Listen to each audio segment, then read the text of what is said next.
नमस्कार, स्वराज रेसिपी मध्ये तुमचं स्वागत आहे।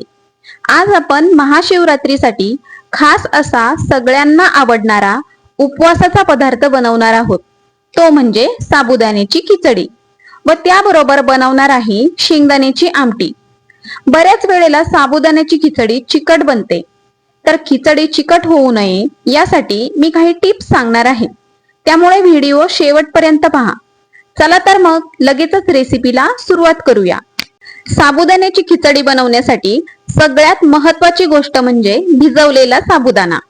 साबुदाणा जर व्यवस्थित भिजवला तर खिचडी अगदी परफेक्ट बनते। तर साबुदाणा भिजवताना सुरुवातीला 2 ते 3 वेळा पाण्याने स्वच्छ धुवून घ्यायचा।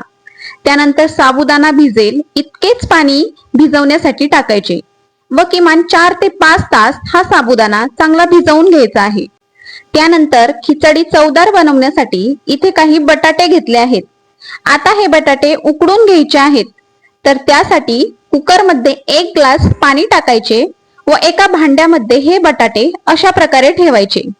बटाटे ठेवलेल्या भांड्यामध्ये सुद्धा बटाटे बुडतील इतकेच पाणी टाकायचे आहे व कुकरचे झाकण लावून साधारणपणे कुकरच्या 3 ते 4 शिट्ट्या करून घ्यायच्या। त्यानंतर खिचडी झणझणीत बनवण्यासाठी मिक्सरच्या भांड्यामध्ये हिरव्या मिरच्यांचे तुकडे टाकायचे व त्यामध्ये चवीपुरते मीठ टाकून हिरवी मिरची वाटून घ्यायची। हिरव्या मिरचीमुळे खिचडीला खूप छान चव येते।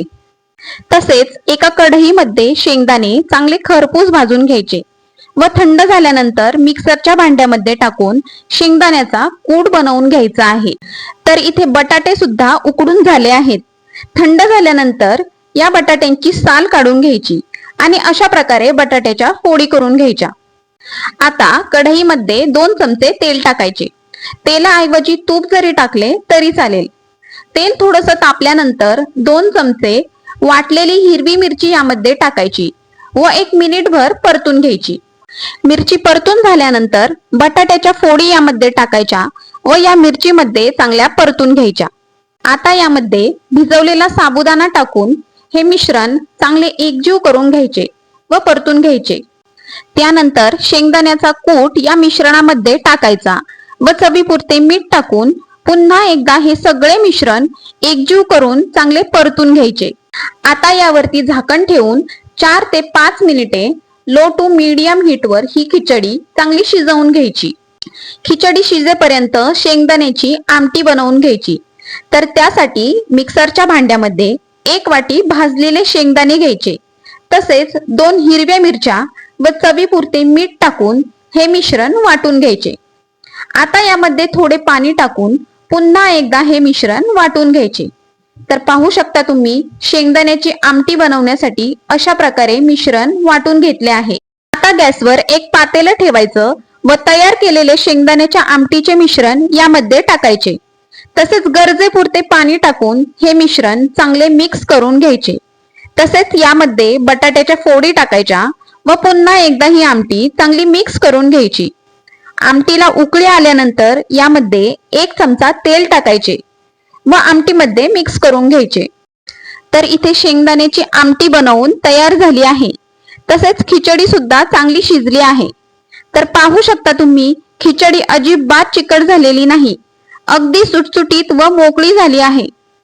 तर इथे काही वाळवणीतले उपवासाचे पदार्थ घेतले आहेत। तर हे तेलामध्ये पदार्थ तळून घेतले आहेत।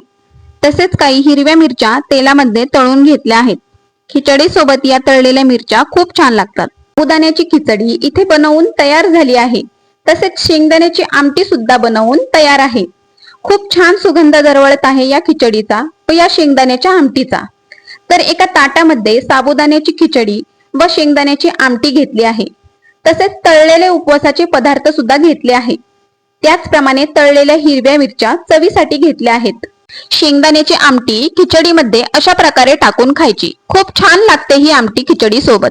साबुदाणा जर व्यवस्थितपणे भिजवला तर अशा प्रकारे परफेक्ट चवदार खिचडी बनते।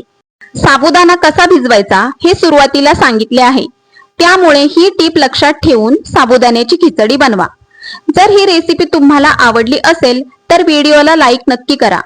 व्हिडिओला जास्तीत जास्त शेअर करा व सबस्क्राइब करून बेल आयकॉनवर क्लिक करा, म्हणजे नवनवीन रेसिपीज तुम्हाला पाहता येतील।